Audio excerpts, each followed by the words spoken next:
அதிமுகவுடைய தனியணியாக செயல்படுகின்ற ஓபிஎஸ் அவர்கள் வந்து அந்த அணிக்கு சார்பாக ஒரு மக்களவை உறுப்பினரும் இந்த பெருவரை எம்ஜிஆர் உடைய காலத்தில் வந்து ஒரு அகமுடைய இருப்பாங்க. இதே மாதிரி மாநிலங்களவை உறுப்பினராக ராஜ்யசபா உறுப்பினராக தேர்ந்தெடுக்கிறாங்க. யாருன்னா ஃபேக்ஸ் செய்தி அனுப்புகிறாங்க.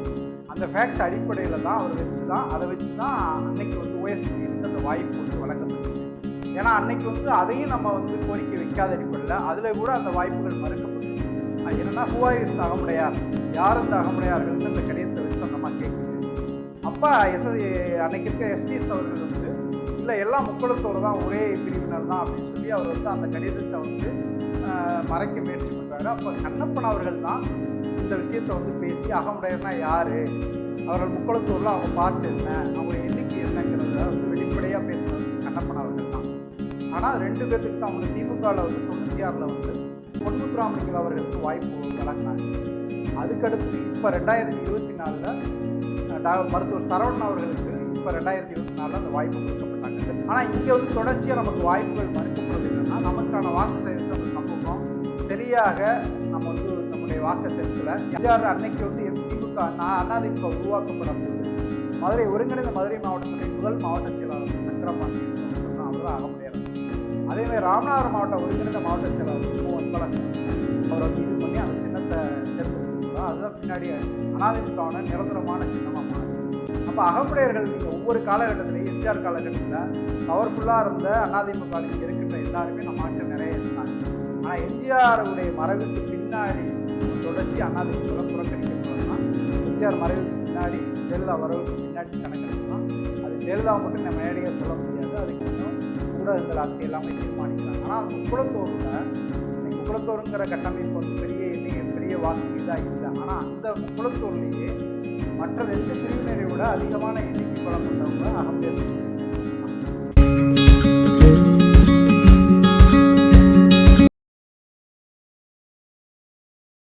வணக்கம் பாலா. வணக்கம். உங்களிடம் சில கேள்வி, அதாவது என்ன கேள்வி அப்படின்னா, ராஜ்யசபா குறித்து. ராஜ்யசபாவுடைய அதிகார வரம்பு என்ன, அதற்கு எப்படி வந்து தேர்ந்தெடுக்கப்படுகிறார்கள், அதாவது நியமனம், இது பற்றி கொஞ்சம் பேசணும். அதுக்கு முன்னாடி நான் ஒன்றுன்னா கேட்கணும். ராஜ்யசபாவுடைய நியமனம் என்ன, அவருடைய அதிகார வரம்பு என்ன? ஒருவரையா வந்து இந்திய அரசியல் தளத்தில் வந்து 2 மத்திய இதில் எடுத்துட்டீங்கன்னா 2 நடைமுறை இருக்குது. ஒன்று வந்து மக்களவை, இன்னொன்று மாநிலங்களவைன்னு சொல்லுவாங்க. இந்த மக்களவை உறுப்பினர்கள் என்னென்னா நேரடியாக மக்களை சந்தித்து தேர்தல் காலத்தில் போட்டியிட்டு மக்களால் தேர்ந்தெடுக்கப்பட்டு நாடாளுமன்ற உறுப்பினர்களாக தேர்ந்தெடுக்கப்படுறாங்க. இன்னொன்று வந்து மாநிலங்களவை உறுப்பினர் எந்த அடிப்படையில் தேர்ந்தெடுக்கிறாங்கன்னா, சட்டமன்ற உறுப்பினர்கள் உடைய ஒவ்வொரு கட்சியுடைய சட்டமன்ற உறுப்பினர் அடிப்படையில் அந்த கட்சிக்கான உறுப்பினர்களை வந்து அந்தந்த கட்சிகள் தேர்ந்தெடுக்குது. குறிப்பாக வந்து மறைமுக தேர்தல் மூலமாக அவங்க குறிப்பாக சட்டமன்ற உறுப்பினர்களால் தேர்ந்தெடுக்கப்படுறது தான் மாநிலங்களவை உறுப்பினராக தேர்ந்தெடுக்கப்படுறாங்க. அந்த அடிப்படையில் வந்து தமிழ்நாட்டுக்கு வந்து மொத்தம் வந்து 18 மக்களவை உறுப்பினர்கள் வந்து தமிழ்நாட்டுக்கு இருக்குது மொத்தமாக எல்லா கட்சிகள் சேர்ந்து.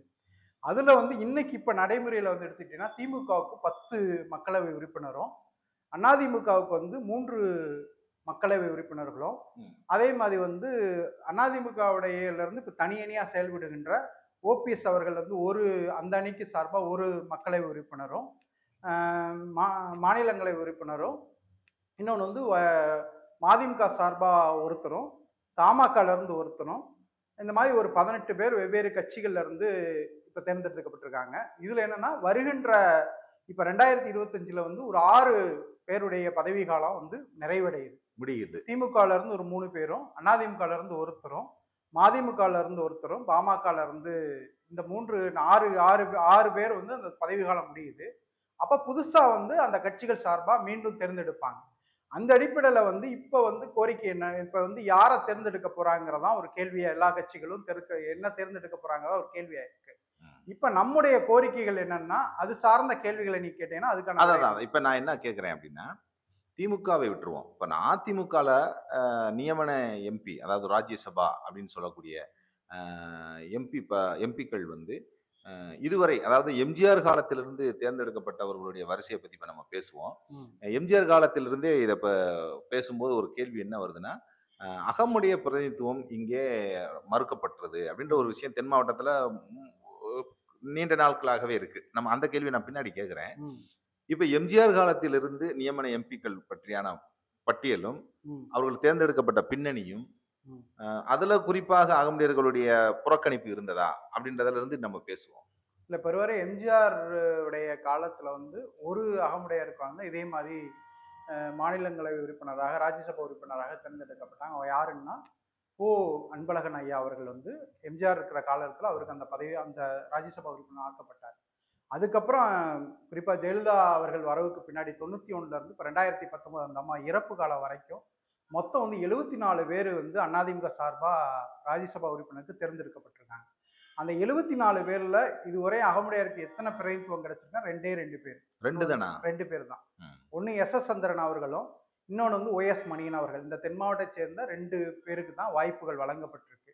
அதை தாண்டி திமுகல வந்து எடுத்துட்டீங்கன்னா 56 பேர் வந்து இதுவரையும் ராஜ்யசபா தேர்ந்தெடுக்கப்பட்டாங்க. திமுகல வந்து நான் சொல்றது 91ல இருந்து இப்ப 2019 வரைக்கும் 56 பேர்ல வந்து ம். அகமுடையர்கள் நம்ம தென் மாவட்ட அகமுடையர்னு கணக்கெடுத்துக்கிட்டீங்கன்னா ம். மொத்தம் 3 பேர்கள் வந்து அந்த கட்சியில தேர்ந்தெடுக்கப்பட்டிருக்காங்க. ஒண்ணு வந்து திமுக சொல்றீங்க. நம்ம திமுகவுல ம். டி.ஆர். பாலு அவர்கள், இன்னும் வந்து டி.கே.எஸ். இளங்கோவன் அவர்கள், ஒரு 3 பேர் நம்ம தா. கிருஷ்ணன் அவர்கள். இந்த 3 பேர் வந்து 91ல இருந்து 2019 வரைக்கும் இருக்கிற இந்த 56 உறுப்பினர்கள்ல அவங்க ஒரு 3 பேருக்கு நம்ம சமூகம் வாய்ப்பு கொடுத்துருக்கு. ஆனா அதிமுகவுல 74 உறுப்பினர்களை நமக்கு மொத்தம் நம்ம பெற்ற எண்ணிக்கை என்பது 2 பேர் தான். அதுவும் அதிமுக. பாத்தீங்கன்னா அது ஒரு 95க்கு பின்னாடி அதுவும் முழுமையா நமக்கு இல்ல. அந்த 2 பேரு யாரு சொல்றீங்க? எஸ்.எஸ். சந்திரன், ஓ.எஸ். மணியன். எஸ்.எஸ். சந்திரனும் ஓ.எஸ். மணியன் 2 பேத்துக்கு கிடைக்குது. ஆ. இந்த எஸ்.எஸ். சந்திரனுக்கு கிடைத்ததை விட ஓ.எஸ். மணியனுக்கு கிடைச்ச அந்த பதவி என்பது வந்து அதுல ஒரு முக்கியமான நிகழ்வு இருக்கு. என்னன்னா என்ன நிகழ்வு அது? 95ல வந்து இந்த ராஜ்யசபா தேர்தல்ல தேர்ந்தெடுக்கிறதுக்கான அந்த வாய்ப்புகள் அதிமுக வரும்போது, அப்ப இந்த தமிழ்நாடு அகமுடையார் பேரவைன்ற அமைப்புடைய பொதுச் செயலாளர் இருக்கிற ராஜபாஸ்கர் அவர்கள் வந்து ஒரு கடிதம் அன்னைக்கு வந்து ஜெயலலிதா அவர்களுக்கு வந்து ஒரு கடிதத்தை ஃபேக்ஸ் அனுப்புறாங்க. என்னன்னா, எங்களுக்கு வந்து மக்களவையிலையும் வாய்ப்புகள் கொடுக்கல, சட்டமன்ற பிரதிநிதியாகவும் எங்களுக்கு வாய்ப்பு கொடுக்காத பட்சத்துல இப்ப நடைபெறுகின்ற மாநிலங்களவை தேர்தல்ல எங்களுக்கு எங்க சமூகத்துக்கான அந்த இதை வந்து எங்களுக்கு தேர்ந்தெடுக்கணும்னு சொல்லி அவர் வந்து ஒரு ஜெயலலிதாவுக்கு ஒரு கடிதம் அனுப்புறார், ஒரு ஃபேக்ஸ் செய்தி அனுப்புறார். அந்த ஃபேக்ஸ் அடிப்படையில தான் அவர் அதை வச்சு தான் அன்னைக்கு வந்து ஓஎஸ் மணியனுக்கு அந்த வாய்ப்பு வந்து வழங்கப்பட்டுச்சு. ஏன்னா அன்னைக்கு வந்து அதையும் நம்ம வந்து கோரிக்கை வைக்காத அடிப்படையில் அதுல கூட அந்த வாய்ப்புகள் மறுக்கப்பட்டிருக்கும். அந்த நிகழ்வு என்ன அந்த நிகழ்வை நான் பதிவு செய்யறதுக்கு வந்து ஏன்னா அவர் எனக்கு ராஜபாஸ்கர் சொன்ன அடிப்படையில் அந்த செய்தி நான் பதிவு செய்கிறேன். அப்ப அவருக்கு ஒரு அங்கிருந்து மேல இருந்து தகவல் சொன்ன அடிப்படையில் ஜெயலலிதாவுக்கு கடித அடிப்படையாக அனுப்புனா அந்த கடிதம் சரியா அவங்க கைக்கு போகாது, அங்க இடையில இருக்கிற சிலரால் தடுக்கப்பட்டு அந்த கடிதங்கள் மறைக்கப்படுன்றதுனால அவர் ஜெயலலிதாவுடைய தனிப்பட்ட ஃபேக்ஸ் எண்ணுக்கு அந்த அம்மா கிடைக்கிற மாதிரி ஒரு நேரத்தை கனெக்ட் பண்ணி அவங்க அனுப்புறாரு. அந்த அம்மா அந்த கையில அந்த பிரதி எடுத்துட்டு அன்னைக்கு ராஜ்யசபா தேர்தல் சம்பந்தமான கலந்தாய்வு கூட்டத்துல வந்து இந்த கடிதத்தை மென்ஷன் பண்ணி தான் அந்த அம்மா கேட்குது. அப்ப அன்னைக்கு வந்து எஸ்டிஎஸ் அவர்கள் வந்து இல்ல எல்லாமே வந்து எல்லாம் முக்குளத்தூர் தான் அப்படின்ற கான்செப்ட் அவர் வைக்கிறாரு. ஜெயலலிதா அம்மா என்ன கேட்டாங்க அந்த கடிதத்தை வச்சு கூட்டத்துல? அது என்னன்னா ஹுவாயிஸ் அகமுடையார், யார் அந்த அகமுடையார்கள்னு இந்த கடிதத்தை வச்சு அந்த அம்மா கேட்குது. அப்ப அன்னைக்கு இருக்க எஸ்டிஎஸ் அவர்கள் வந்து இல்ல எல்லாம் முக்குளத்தூர் தான், ஒரே பிரிவினர் தான் அப்படின்னு சொல்லி அவர் வந்து அந்த கடிதத்தை வந்து மறைக்க முயற்சி பண்றாரு. அப்ப கண்ணப்பன் அவர்கள் தான் இந்த விஷயத்தை வந்து பேசி அகமுடையர்னா யாரு, அவர்கள் முக்குளத்தூர்ல அவங்க பார்ட் என்ன, அவங்களுடைய எண்ணிக்கை என்னங்கிறத வந்து வெளிப்படையா பேசினது வந்து கண்ணப்பன் அவர்கள் தான்.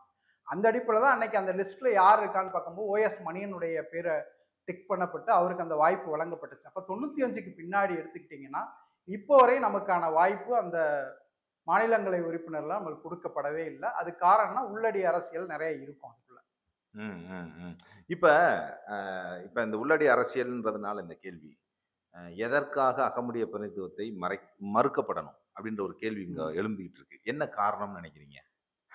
நிறைய விஷயங்கள் நம்ம சொல்லலாம். குறிப்பா வந்து தென் மாவட்டங்களில் நம்ம வட மாவட்ட அகமுடையர்கள் வந்து தங்களுக்கான வாய்ப்புகளை பெருவாரியாக அவங்க பெற்றுக்கிறாங்க. என்ன காரணம்னா அங்க இருக்கிற அரசியல் சூழல் வேறா இருக்கு. நான் தென் மாவட்டத்தை தான் கேட்கிறேன். தென் மாவட்டத்தில் இருக்கிற அகமுடையருக்கு அரசியல் ரீதியாக நமக்கான வாய்ப்புகள் மறுக்கப்படுறதுக்கு காரணம் இப்ப இல்லை, நீங்க காங்கிரஸ் காலத்துல இருந்தே நம்ம வந்து தொடர்ச்சியா சொல்லலாம். குறிப்பா வந்து இதுவரையும் மதுரையுடைய நாடாளுமன்ற தேர்தல் வந்து 18 முறை நடந்திருக்கு. இந்த 18 முறையில வந்து நமக்கு வாய்ப்புகள் கிடைக்கப்பட்டதே 2 பேத்துக்கு தான். நான் சொல்றது பெருங்கட்சிகளாக சொல்லப்படுகின்ற அதிமுக திமுகல இருந்து வாய்ப்புகள் வழங்கப்பட்டது வந்து 2 பேத்துக்கு தான் இதுவரை வழங்கப்பட்டிருக்கு. யார் அது? அதை 2 பேரும் வெற்றி பெறல. ஆனா 2 பேத்துக்கு தான். ஒண்ணு திமுகல வந்து 96ல வந்து பொன்முத்துராமலிங்கம் அவர்களுக்கு வாய்ப்பு வழங்கினாங்க. அதுக்கடுத்து இப்போ 2024ல் மருத்துவர் சரவணன் அவர்களுக்கு இப்போ 2024ல் அந்த வாய்ப்பு கொடுக்கப்பட்டாங்க. இந்த 2 பேரும் வெற்றி பெறல. அப்ப 18 முறை வந்து இந்த இந்த தொகுதியில 18 முறை தேர்தல் நடந்திருக்கு. அப்ப 52ல இருந்து இப்ப நீங்க 2024 வரையும் கலந்தீங்கன்னா, நமக்கான நாடாளுமன்ற பிரதிநிதித்துவம் என்பது வந்து ரொம்ப நம்ம ஜீரோவா தான் இருக்கும். குறிப்பா வந்து நீங்க தொடர்ச்சி எல்லா கட்சிகளையுமே நீங்க இப்ப ஆரம்பத்துல காங்கிரஸ்ல இருந்து அதுக்கடுத்து திமுகவாகட்டும், அதுக்கடுத்து அதிமுக ஆட்சி ஆகட்டும், இல்ல தேசிய கட்சிகளான கம்யூனிஸ்ட் இந்த மாதிரி பல்வேறு கட்சிகள்ல தொடர்ச்சியாக இங்க பெரும்பான்மை மதுரை நாடாளுமன்றத்துல பெரும்பான்மையா இருக்கின்ற நமக்கான வாய்ப்பு என்பது தொடர்ச்சியா கொடுக்கப்படலைங்கிறதா நம்ம ஒவ்வொருடைய கள நிலவரத்தை வச்சு நம்ம புரிஞ்சுக்கலாம். என்ன காரணத்துக்காக சார் கொடுக்கப்படல? ஆட்கள் இல்லையா? இல்ல இருந்தும் கொடுக்கப்படவில்லையா? இல்ல ஆட்கள் இருக்காங்க அப்படிங்கிறத விட, நீங்க வந்து தொடர்ச்சியாக வந்து நீங்க குறிப்பா வந்து மதுரையில மாநகராட்சியை எடுத்துக்குவோம். இந்த மாநகராட்சியில இன்னைக்கு பெரும்பான்மையான கவுன்சிலர், குறிப்பா கவுன்சிலர் எடுத்துட்டீங்கன்னா, மாநகராட்சி உறுப்பினர்கள் பார்த்தீங்கன்னா, ஒருவரை அகமுடையர்கள் தான் அதிகமான உறுப்பினர்கள் இருப்பாங்க. ஆனா மேயர் அப்படின்னு வரும்பொழுது நம்ம அந்த பெரும்பான்மை அடிப்படையில தான் அந்த மேயர் தேர்ந்தெடுக்கப்படும் தவிர அந்த இடத்துல நம்ம அடிவிட்டு போயிடும், நமக்கான வாய்ப்புகள் மறுக்கப்படுது. அதே மாதிரி தான் மெஜாரிட்டியா மதுரை நாடாளுமன்ற தொகுதியில நம்ம பெரும்பான்மை இருந்தும் இங்க வந்து 6 சட்டமன்ற தொகுதி இருக்கு. இந்த மதுரை இதுக்குள்ள எடுத்துக்கிட்டீங்கன்னா 6ல வந்து பெரும்பான்மையா இருக்கின்ற வடக்கு தொகுதி, கிழக்கு தொகுதி, மேற்கு தொகுதி, இந்த 3ல வந்து நம்ம பெரிய எண்ணிக்கை படத்தோட இருக்கும்.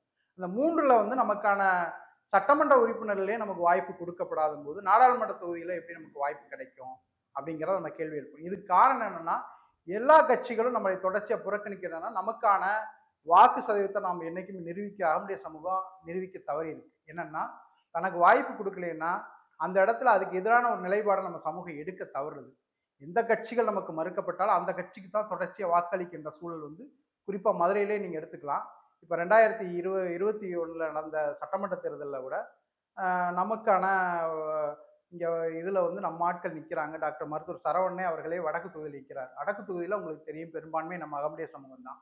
ஆனால் அந்த தொகுதியில் ரொம்ப 2000 வாக்கு கூட இல்லாத திமுக சேர்ந்த தளபதி அவர்கள் வந்து அந்த தொகுதியில் வெற்றி பெறாருன்னா அப்போ என்ன நீங்கள் புரிஞ்சுக்கணும். ஏன்னா நம்ம சமூகமே நமக்கான வாக்கு சதவீதத்தை நிரூபிக்க தவறும் போது எல்லா கட்சியிலும் என்ன நினைக்கிறாங்கன்னா, இவங்க யாரை பாட்டினாலும் இந்த சமூகம் ஓட்டு போடுவே அப்படின்ற அடிப்படையில் நமக்கான வாய்ப்புகளை தொடர்ச்சியாக எல்லா கட்சிக்கும் குறைச்சிக்கிட்டே வராங்க. இது தமிழ்நாட்டில் ஒரு எல்லா சட்டமன்ற தொகுதியிலும் நீங்கள் கணக்கிடலாம். பெரும்பான்மையாக ராமநாதபுரம் சட்டமன்ற தொகுதி ஆகட்டும், இல்லை நீங்கள் வந்து சிவகங்கை ஆகட்டும், இல்லை திருப்பரங்குன்றம், திருச்சுழி, இந்த மாதிரி பெரும்பான்மையாக இருக்கின்ற தென் மாவட்டத்தில் இருக்க ஒரு 10 சட்டமன்ற தொகுதி, நம்ம பாண்டிய மண்டலம் சொல்லப்படுகின்ற ஒரு 10 சட்டமன்றத்துக்கு மேலே நம்ம பெரும்பான்மையாக இருக்கோம். ஆனால் இங்கே வந்து தொடர்ச்சியாக நமக்கு வாய்ப்புகள் மறுக்கப்படுறது என்னன்னா, நமக்கான வாக்கு சதவீதத்தை அந்த சமூகம் சரியாக நம்ம வந்து நம்முடைய வாக்கை செலுத்தலை, யார் வேணாலும் நின்னா ஓட்டு போடலாம் அப்படின்ற ஒரு சூழல். நமக்கான வாக்கு சதவீதத்தை நம்ம வந்து என்னைக்கு நிரூபிக்கிறோமோ அன்னைக்கு தான் நம்ம அரசியல் கட்சிகள் நம்ம நோக்கி திரும்பும். இப்ப வந்து தலைமை இதை கணக்கிட்டு அந்த சமூகத்துக்கான ஓட்டு பேங்க கணக்கிட்டு அவர்களுக்கான பிரதித்துவத்தை தலைமையும் கொடுக்கணும். அதுவும் கொடுக்க தவறுகிறது. இதுக்கு என்ன காரணம்? காரணம் என்னன்னா, நீங்க ஒவ்வொரு தொடர்ச்சியா ஒரு காலகட்டத்தில் வந்து நீங்க எல்லா கட்சிகளும் குறிப்பா வந்து நீங்க உருவாக்கலாம். நம்முடைய வீழ்ச்சி என்பது அதிமுகல நீங்க வந்து எம்ஜிஆர் இருக்கும்போது நமக்கான 2ஆம் கட்ட தலைவர்களாக அகமுடையர்கள் தான் பெரும்பான்மை இறந்தாங்க. இப்போ அந்த கட்சியுடைய பொதுச் செயலாளர் இருந்தவரே ஒரு அகமுடையர் தான். யார் அவரு? பாவு சண்முகம் அவர்கள். அதிமுகவுடைய பொதுச் செயலாளர் தான். எம்ஜிஆர் தலைவராக இருக்கும்போது அவர் பொதுச் செயலாளராக இருந்தார். அன்னைக்கு 2ஆம் கட்ட அதிமுகவில் 2ஆம் கட்ட அமைச்சர்கள் இருந்த பல பேர் நீங்க 2ஆம் கட்ட தலைவர்களாக இருந்தாங்க. குறிப்பா வந்து அன்னைக்கு தென் மாவட்டத்தில் எம்ஜிஆர் வந்து ராமநாதபுரத்தை சேர்ந்த டி ராமசாமி அவர்களுக்கு வந்து அமைச்சரவையில் இடம் கொடுத்தார். அதை தாண்டி வட மாவட்டத்தில் இருக்கிற அகமுடையர்கள் பல பேர் அமைச்சரவையில் இடம் பெற்றிருந்தாங்க. ஆனால் தென் மாவட்டத்தில் நமக்குன்னு கொடுக்கப்பட்டது வந்து டி ராமசாமி அவர்களுக்கு வந்து இங்கே நம்ம பாண்டிய மண்டலத்தில் கொடுத்துருந்தாங்க. ஆனால் எம்ஜிஆர் மறைவுக்கு பின்னாடி நம்முடைய வீழ்ச்சி என்பது சுத்தமாக அதிமுகவில் நம்ம தொடர்ச்சியாக நடக்குதுன்னா அதுக்கு காரணம்னா 2 நிகழ்வை நம்ம புரிஞ்சுக்கணும். ஒன்று என்னன்னா, அன்னைக்கு எம்ஜிஆர் மறைவுக்கு பின்னாடி கட்சி 2 அணியாக பிளவு வருது. ஒன்று வந்து ஜானகி அணி, ஜே அணின்ற பிரிவு. அன்னைக்கு எம்ஜிஆருடைய விசுவாசிகளாக இருந்த எல்லாருமே எம்ஜிஆருடைய வாரிசு அவருடைய மனைவி ஜானகி தான் அப்படின்ற அடிப்படையில் அந்த அம்மா சார்பு நிலைப்பாடு எடுத்து அந்த அம்மா ஆதரிக்கிறாங்க. பெருவாரியா ஜே அணி சார்பாக யாருமே அன்னைக்கு அகமுடையார் நிற்கலை. அப்போ ஜானகி அணி சார்பாக அவ்வளோ பேர் 2ஆம் கட்ட தலைவர் பூரா ஜானகி அணி நிற்கினனால, ஆனால் ஜானகி அணி வந்து அவங்க வந்து இது பண்ணிட்டு ஜே அணி வந்து பெரிய எழுச்சி வர்றாங்க, அந்த கட்சியை கைப்பற்றுறாங்க. அந்த மனசுல வச்சுக்கிட்டே அந்த அம்மாவை வந்து அந்த அம்மா வந்து பின்னாடி வந்து இயக்குன சில நபர்கள் வந்து திட்டமிட்டு இந்த காரணத்தை சொல்லியே நம்மளை தொடர்ச்சி அந்த சமூகத்தை வந்து புறக்கணிக்கின்றதுக்கான காரண சூழலை உருவாக்குறாங்க.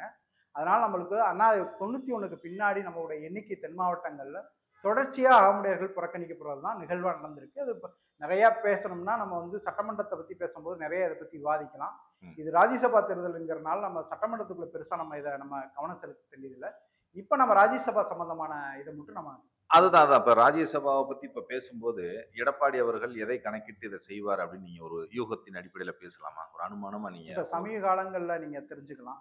2 அணியா அதிமுகல இந்த 2 அணிகளா நின்னு போட்டிக்கிட்டு இருக்காங்க. ஒண்ணு வந்து எடப்பாடி அப்படின்றது வந்து பவர்ஃபுல்லா வந்து அந்த கட்சியுடைய தலைமைத்துவத்தை கைப்பற்றியிருக்காரு. அதுக்கு போட்டி குழுக்களாக ஓபிஎஸ் அவர்கள் வந்து இன்னைக்கு ஒரு தனி அணியாக நின்றுகிட்டு இருக்காரு. தினகரன் ஒரு பக்கம். இப்போ 3 அதிமுகவை 3 அணிகளாக சிதண்டு கிடக்கு. அப்ப இன்றைக்கு அடுத்த இந்த வருகின்ற நாடாளுமன்ற தேர்தலாகட்டும், சட்டமன்ற தேர்தல் அடுத்து வருகின்ற சட்டமன்ற தேர்தலில் மீண்டும் அதிமுக தனக்கான வாக்கு வங்கியை நிரூபிக்கணும் அப்படிங்கும்போது நீங்க அதுக்கான வாய்ப்புகளை சூழலை உருவாக்கணும். குறிப்பா வந்து ஏன் அகமுடையருக்கு நம்ம கொடுக்கணும்னா, பெருவாரியா ஒவ்வொரு காலகட்டத்திலையும் அகமுடையர்களுக்கு சார்பா அதிமுக சார்பாக தான் அகமுடையர்கள் வாக்களிச்சுட்டு இருந்திருக்காங்க. குறிப்பா வந்து நீங்க எம்ஜிஆர் காலத்துல இருந்து சொல்லுவோம். எம்ஜிஆர் அன்னைக்கு வந்து திமுக அதிமுக உருவாக்கப்படும் போது ஒருங்கிணைந்த மதுரை மாவட்டத்துடைய முதல் மாவட்ட செயலாளர் வந்து சங்கரபாண்டியன் ஒருத்தர் தான். அவர் தான் அகமுடையர். அதே மாதிரி ராமநாதபுரம் மாவட்ட ஒருங்கிணைந்த மாவட்ட செயலாளர் வந்து அன்பழகன் இருந்தார். இந்த தென் மாவட்டங்கள்ல 6 மாவட்டங்கள் தான் பெரிய எண்ணிக்கை கொண்ட மாவட்டம். இதுல 2லயுமே நம்ம சமூகத்தை சேர்ந்தவங்க தான், அகமுடைய சமூகத்தை தான் முதல் மாவட்ட செயலாளர் இருந்தாங்க. அதே மாதிரி அதிமுகவுடைய கட்சி வரைவு திட்டத்தை உருவாக்குனதுல வந்து சங்கரபாண்டியுடைய பங்களிப்பு மிகப்பெரிய பங்களிப்பு. ஏன்னா அவர் வழக்கறிஞரானால அதிமுகவுடைய வரைவு திட்டத்தை, அந்த கட்சியுடைய கொள்கை திட்டத்தை வடிவமைச்சு கொடுத்ததில்ல அந்த குழுவில் அவரும் ஒருத்தராக இருந்தார். அதே மாதிரி திமுகவில் வந்து இன்னைக்கு அதிமுகவுடைய ரெட்டைலை சின்னம் வந்து உங்களுக்கு தெரியும். அதை வந்து மாயத்தேவர் வந்து திண்டுக்கல்ல நிற்கும் பொழுது அந்த சின்னம் வந்து அன்னைக்கு வந்து அதிமுகவுக்கு வந்து அங்கீகரிக்கப்பட்ட சின்னமா இல்லை, சுயேட்சை சின்னமாக தான் வழங்கப்படுது. அன்னைக்கு வந்து ரெட்டை இலையை வந்து தேர்வு செஞ்சதுல வந்து அன்னைக்கு சங்கரபாண்டியனுக்கு முதல்வையே பங்குண்டு. அவர் தான் எம்ஜிஆர்ட்ட சொல்லி அவர் வந்து இது பண்ணி அந்த சின்னத்தை தேர்ந்தெடுக்க சொல்றாரு. அதுதான் பின்னாடி அதிமுகவான நிரந்தரமான சின்னமா மாறுது. அப்ப அகமுடையர்கள் நீங்க ஒவ்வொரு காலகட்டத்திலையும் எம்ஜிஆர் காலகட்டத்தில் பவர்ஃபுல்லா இருந்த அதிமுக இங்க இருக்கின்ற எல்லாருமே நம்ம ஆட்கள் நிறைய இருந்தாங்க. ஆனா எம்ஜிஆர் உடைய மறைவுக்கு பின்னாடி நம்ம தொடர்ச்சி அதிமுக புறக்கணிக்கப்படுறது தான். எம்ஜிஆர் மறைவுக்கு பின்னாடி ஜெயலலிதா வரவுக்கு பின்னாடின்னு கணக்கெடுத்துக்கலாம். அது ஜெயலலிதா மட்டும் நம்ம நேரடியாக சொல்ல முடியாது. அதுக்கு பின்னாடி இருக்கின்ற சில குழுக்கள் வந்து அவங்க அந்தமா இயக்குன குழுக்கள் வந்து நமக்கு எதிராக வந்து அகமுடைய சமூகத்துக்கு எதிராக ஒரு காயை நிறுத்துறாங்க. அந்த அடிப்படையில் தென் மாவட்டத்தில் இருக்கின்ற குறிப்பா வந்து அருப்புக்கோட்டை சட்டமன்ற தொகுதின்னு சொல்லலாம், போடி சட்டமன்ற தொகுதி நீங்க கணக்கெடுது. ஏன்னா 2 தொகுதியும் வந்து ஒரு முதலமைச்சராக தேர்வு செய்வது இந்த 2 சட்டமன்ற தொகுதி. ஒன்று வந்து அருப்புக்கோட்டையில வந்து எம்ஜிஆர் அவர்கள் நிற்கும் பொழுது அன்னைக்கு அந்த தொகுதியில பெரும்பான்மையா இருக்கிற அகமுடையர்கள் வந்து தன்னுடைய சொந்த சாதி சமூகத்தை சேர்ந்தவங்க நின்ன போது அன்னைக்கு வந்து எம்ஜிஆருக்கு வாக்களித்து அவர் ஜெயிக்க வைக்கிறாங்க. அதை வச்சு அவர் வந்து முதலமைச்சரும் ஆகிறார். அதே மாதிரி போடி சட்டமன்ற தொகுதியில் அன்னைக்கு வந்து ஜெயலலிதா அவர்கள் முதல்ல 89ல் வந்து சேவல் சின்னத்தில் போட்டியிடும் பொழுது அன்னைக்கு பார்த்தீங்கன்னா அன்னைக்கு அவர் எதிர்த்து நின்னது திமுக சார்பில் முத்து மனோகர் என்ற ஒரு அகமுடையர். ஆனால் அங்கே இருக்கின்ற அகமுடையர்கள் எல்லாமே தன்னுடைய சொந்த சமூகத்தை சேர்ந்த முத்து மனோகருக்கு வாக்களிக்காம ஜெயலலிதா வெற்றி பெற வச்சாங்க. அப்போ அந்த சமூகம் வந்து ஜாதி பார்த்து வாக்களிக்கலை அப்படிங்கிறத நம்ம புரிஞ்சுக்கணும். அந்த அடிப்படையில் என்னைக்குமே அதிமுக சார்பாக தான் அகமுடையர்கள் இருந்திருக்காங்க. அந்த அடிப்படையில் தொடர்ச்சியாக நமக்கான அதிமுக வாக்கு வங்கியாக இருக்கிற அகமுடையர்களுக்கு வந்து எந்த அரசியல் இந்த தலைமைகள் அதிமுக தலைமைகள் தொடர்ச்சியாக புறக்கணிக்குது. இந்த வாய்ப்பையால் இப்போ இருக்கின்ற தென் மாவட்டத்தில் பெரும்பான்மையாக இருக்கின்ற 31ல் 3 பேரில் வந்து பெரும்பான்மை எண்ணிக்கை பலம் அகமுடையர்கிட்ட தான் இருக்கு. அவர்களுக்கு வாய்ப்பு வழங்கும் போது அதிமுகவுக்கான வாக்கு பலத்தை இன்னும் கூடுதலாக பெறுவதற்கு வாய்ப்பு உருவாகும். அந்த அடிப்படையில் வருகின்ற மாநிலங்களவை உறுப்பினராக வந்து அகமுடைய சமூகத்தில் வந்து ஒருத்தர் தேர்ந்தெடுத்தா அது எடப்பாடி அவருடைய அரசியலை எழுச்சி பெறுவதற்கு ஒரு வாய்ப்பு, நல்ல சூழலை உருவாக்குங்கிறதா என்னுடைய கருத்து. இப்ப வந்து இன்னொரு கேள்வி. இப்ப அந்த போட்டி குழுக்கள் உருவாகும் போது ஓபிஎஸ் அவர்களுக்கு ஒரு சீட்டும் எடப்பாடி அவர்களுக்கு ஒரு ராஜ்யசபா சீட்டும் பரிந்துரை செய்தாங்க இல்லையா? ஆமா, 2002ல் நடந்த இதுல. ஆமா, இப்ப ஓபிஎஸ் அவர்கள் பரிந்துரை செய்தது சாதி அடிப்படையில் நினைக்கிறீங்களா? ஆமா, சாதி அடிப்படையில் தான் அவர் பரிந்துரை செய்தார். ஏன் அப்படின்னா அன்னைக்கு வந்து அவர் முருகன்ற ஒருத்தரை வந்து அவருடைய சொந்த சமூகத்தை சேர்ந்தவரை அவர் பரிந்துரைக்கிறாரு. ஆனால் அன்னைக்கு நமக்கான வாய்ப்பே வந்து 2 பக்கமே இல்லை. நாடாளுமன்ற உறுப்பினராகவும் கிடையாது, சட்டமன்ற உறுப்பினராக அகமுடையருக்கு வாய்ப்பு இல்லாத போது அவர் நினைச்சிருந்தா வந்து ஒரு அகமுடையரை பரிந்துரைத்திருக்கலாம். அவர் விசுவாசமாக இருந்த அகமுடையருக்கு, நான் சொல்றது வேற யாருக்கோ கொடுக்க வேணாம், அவருக்காக விசுவாசமாக செயல்பட்ட அகமுடையருக்கு வாய்ப்பு கொடுக்கும். ஏன் அப்படின்னு நான் சொல்றேன்னா, முதல் ஓபிஎஸ் அவர்கள் வந்து தர்ம யுத்தம் அப்படின்ற பேர்ல வெளியில வரும்போது அன்னைக்கு தஞ்சை பகுதிக்குள்ள இவரால கால் எடுத்து வைக்க முடியாத சூழல் இருந்துச்சு. அன்னைக்கு வந்து பாத்தீங்கன்னா, அன்னைக்கு அந்த பகுதிகளில் தஞ்சையில ஒரு மிகப்பெரிய அவ்வளவு எதிர்ப்பு மீறி சசிகலாவுடைய எதிர்ப்பு மீறி ஒரு பொதுக்கூட்டத்தை ஏற்பாடு செஞ்சது ஒரு அகமுடையார். அவர் நேரடியாக பேரை சொல்லலாம். ஏன்னா இன்னும் அவருடைய ஆதரவாளர் தான், அவருடைய நம்பிக்கையான ஆதரவாளர் தான் அவர் செயல்படுறாரு. அவர் பேரை சொல்றதுனால அவருக்கு நெருக்கடி வரக்கூடாதுங்கிறதுக்காக தான் நான் அவர் பேரை நேரடியாக சொல்லலை. தன்னுடைய சொந்த செலவு அவர் 50 லட்ச ரூபாய்க்கு மேலே செலவு செஞ்சு தஞ்சையில் வந்து அவர் மிகப்பெரிய ஒரு பொதுக்கூட்டத்தை ஏற்பாடு, ஒரு பெரிய மாநாடு, பொதுக்கூட்டம் அல்லது மாநாடு மாதிரி ஏற்பாடு பண்ணுறாரு. அந்த மாநாட்டுக்கு எவ்வளோ பெரிய நெருக்கடிகள் அன்னைக்கு கொடுக்கப்பட்டதுங்கிறது இன்னைக்கு நிறைய பேருக்கு தெரியும். ஏன்னா வைக்கப்பட்ட நகர் முழுவதும் வைக்கப்பட்டிருக்க ஃப்ளக்ஸ், பேனர் ஆகட்டும், சுவரொட்டிகள் எல்லாமே நைட்டாக கிழிக்கிறாங்க. அன்னைக்கு நைட்டாக மீண்டும் ஒரு செலவு செஞ்சு அதுக்கு ஒவ்வொரு ஃப்ளக்ஸுக்கு தங்களுக்கான ஊர்லேருந்து ஆட்களை கொண்டு வந்து பாதுகாப்பாக நிற்பாட்டி அது வெற்றிகரமாக வந்து தஞ்சை பெல்ட்டில் வந்து அவர் ஓபிஎஸ்க்கான ஒரு ஆதரவு சூழலை உருவாக்குனது ஒரு அகமுடையார் தான். அவருக்காக கடைசி வரை அவர் கடைசி நின்னார். ஏன் அவருக்கு கூட அந்த வாய்ப்பு அவர் கொடுத்துருக்கலாம். ஏன் அவர் ஓபிஎஸ் வந்து அதை வாங்கி கொடுக்கலன்னா அவருடைய சாதி பாசம் தான் நான் சொல்லுவேன். இப்ப இது போல அதிமுகவில் வந்து கள்ளர் மறவர்கள் முன்னிலைப்படுத்துவதற்கு போல அகமுடையர்கள் முன்னிலைப்படுத்துவதில்லை அப்படின்றது பெரும்பான்மையினுடைய விவாதமா இருக்கு. இப்ப நீங்களும் நிறைய புள்ளி உரங்களோட அதைத்தானே சொல்றீங்க. இந்த சூழல்ல எடப்பாடி அவர்கள் கிட்டத்தட்ட ஓபிஎஸ்க்கு எதிராக அதிமுகவை நடத்தி கொண்டிருக்கிறார். இங்க தென் மாவட்டத்தில் இருக்கக்கூடிய இந்த கோரிக்கையை அவர் கவனம் செலுத்துவாரா? அல்ல கவனம் செலுத்தினால் அவர் என்ன மாதிரியான விளைவுகளை அவர் சந்திப்பார் நினைக்கிறீங்க? அகமுடையர்களுக்கு பிரதிநிதித்துவத்தை நம்ம கொடுப்போம் அப்படின்ற ஒரு கோரிக்கையை எடப்பாடி அவர்கள் கவனம் செலுத்துறாருன்னு வச்சுக்கிறேங்க. செவி சாய்க்கிறார், செவி சாய்ப்பாரா? அப்ப செவி சாய்த்தால் அவருக்கான அரசியல் அடுத்த கட்டமாக எப்படி இருக்கும்? அகமுடையர்களுடைய நேரடியான ஆதரவை பெறுவதற்கு ஆதரவுகள் வந்து அப்படி ஒரு சூழலை எடுக்கும்போது அகமுடையர் சமூகம் முழுமையாக அவரை ஆதரிப்பதற்கான வாய்ப்பு இருக்கு. இன்னைக்கு தமிழ்நாட்டில், ஒட்டுமொத்த தமிழ்நாட்டில் ஒரு 65 லட்சம் வாக்கு வளம் கொண்ட சமூகமா வாக்கு வங்கியா இருக்கு.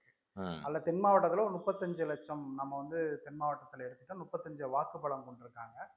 இன்னைக்கு முக்குளத்தூர்ன்ற ஒரு கட்டமைப்புல தான் எல்லா அரசியல் கட்சிகளாகட்டும், ஊடகங்களாகட்டும் எல்லாமே தீர்மானிக்கிறாங்க. ஆனா அந்த இன்னைக்கு முக்குளத்தூருங்கிற கட்டமைப்பு வந்து பெரிய வாக்கு இதா இல்லை. ஆனா அந்த முக்குளத்தூர்லேயே மற்ற 2 பிரிவினரை விட அதிகமான எண்ணிக்கை பலம் கொண்டவங்க அகமுடையார் சமூகத்தை சேர்ந்தவங்க தான். ஆனா அவங்களுக்கான என்ன வாக்கு பலம் கொடுக்கப்பட்டிருக்குன்னு பார்த்தீங்கன்னா இங்க வந்து எதுவுமே இல்லை. அப்ப அகமுடையர்கள் தங்களுக்கான தனித்தன்மையை நாம் நிரூபிக்கும் பொழுதுதான் நமக்கான அரசியல் வெறும் நாடாளுமன்ற பொறுப்புகள் மட்டுமல்ல, நியமன போஸ்டுகள் நிறைய இருக்கு. அதுல கூட நமக்கான வாய்ப்புகள் குறிப்பா வந்து ஆளுநர் பரிந்துரையின் பேரில் நியமிக்கப்படுகின்ற பல்வேறு நியமன பதவிகள் இருக்கு. அந்த பதவிகள் கூட இன்னைக்கு அதிமுகவில் நமக்கான வாய்ப்புகள் கொடுக்கப்படலை. அதை தாண்டி வந்து நீங்க மாவட்ட செயலாளர் எடுத்துக்கிட்டீங்கன்னா மதுரையில் இருக்கின்ற எந்த மாவட்ட செயலாளரும் ஒரு அகமுடையர் கூட வாய்ப்பு கொடுக்கல. அதே மாதிரி சிவகங்கை மாவட்டம் ஆகட்டும், ராம்நாடு ஆகட்டும், விருதுநகர் ஆகட்டும், இந்த பெரும்பான்மையாக அகமுடையர்கள் வாழுகின்ற மாவட்டங்கள்ல மாவட்ட செயலாளர் எடுத்துக்கிட்டீங்கன்னா யாருமே இன்னைக்கு நமக்கு சமூகத்துக்கு வாய்ப்பு கொடுக்கல.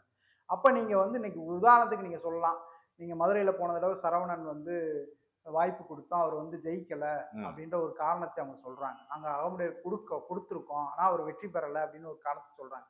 ஆனா எனக்கு தெரிஞ்சு அது அவர் தோல்வி என்பது வந்து அந்த கட்சியுடைய உள்ளடி வேலைன்னு தான் நான் உறுதியா சொல்லுவேன். ஏன்னா அந்த கட்சி 3ஆம் நிலைக்கு தள்ளப்பட்டிருக்குன்னா அதிமுக வாக்கு பலம் என்னாச்சு, வாக்கு வங்கி என்னாச்சு, அந்த வாக்கு பலம் ஏன் போகலை அப்படின்னா அந்த கட்சி சேர்ந்த இங்க இருக்கின்ற சில ஆட்களை சரவணன் வெற்றி பெறக்கூடாது என்பதற்காக மாற்று பிஜேபிக்கு ஓட்டு போட சொல்லி மறைமுகமா அழுத்தம் கொடுத்து பிஜேபிக்கான வாக்குவா மாத்துறாங்க. அங்க பிஜேபிக்கு எந்த வாக்கு பலமே இல்லை மதுரையில. ஆனா பிஜேபி 2ஆம் நிலை வந்ததுக்கு யாரு காரணம்? அதை வந்து எடப்பாடி புரிஞ்சுக்கிட்டாராங்கிறத நம்ம யோசிக்கணும். ஏன்னா இங்க ஒவ்வொரு காலகட்டத்திலையும் இந்த வருகின்ற சட்டமன்ற தேர்தலில் குறிப்பா வந்து நீங்க எல்லாம் நினைச்சுக்கலாம். போன 2001 வந்து நடந்த சட்டமன்ற தேர்தலில் வந்து ஏன் நான் ஓபிஎஸ் நான் வந்து இது பண்றேன்னா, ஏன் அவரை நான் மென்ஷன் பண்ணி பேச வேண்டிய காரணம்னா, அவருக்கு சில தொகுதிகளை வந்து வேட்பாளர் தேர்வுக்கு ஒதுக்குறாங்க. குறிப்பாக அறந்தாங்கி சட்டமன்ற தொகுதியில் நடந்த ஒரு உள்ளடி வேலையை நான் சொல்றேன். இது வந்து எடப்பாடி இதை வந்து கவனம் செலுத்தினாரான்னு தெரியல. அப்போ அறந்தாங்கி சட்டமன்ற தொகுதி வந்து ராமநாதபுரத்துடைய பாராளுமன்ற தொகுதிக்குள்ள வருது. இப்போ அந்த தொகுதியில் வேட்பாளர் தேர்வு என்பது வந்து அந்த தொகுதியில் அறந்தாங்கி தொகுதியில் 60,000 வாக்கு பலம் பெரும்பான்மை சமூகமாக இருக்கிறது அங்கே அகமுடையர்கள் தான். அந்த அந்த ஒன்றிய செயலாளர் பார்த்தீங்கன்னா பெரியசாமின்ற ஒரு அகமுடையர் தான். இப்போ அவருக்கு தான் அந்த தொகுதியில் வாய்ப்புகள் கொடுக்கணும். ஆனால் ராஜநாயகம்ன்ற ஒருத்தர் அதிமுக சேர்ந்த ஒருத்தருக்கு அவர் லிஸ்ட்லே கிடையாது, பரிந்துரை லிஸ்ட்லே இல்லாதவரை கொண்டு வந்து ஏன் நிப்பாட்டுறாங்கன்னா அது ஒரு உள்ளடி வேலை அங்கே இருக்கு. என்ன காரணம்னா திரு திருநாவுக்கரசருடைய மகன் வந்து அந்த சட்டமன்ற தொகுதியில் போட்டிக்கிறார். இப்போ பெரியசாமியை நிப்பாட்டோம்னா அதிமுக நிப்பாட்டோம்னா டஃப்பா 2 பேரும் ஈக்குவல் டஃப்பா இருக்கும்.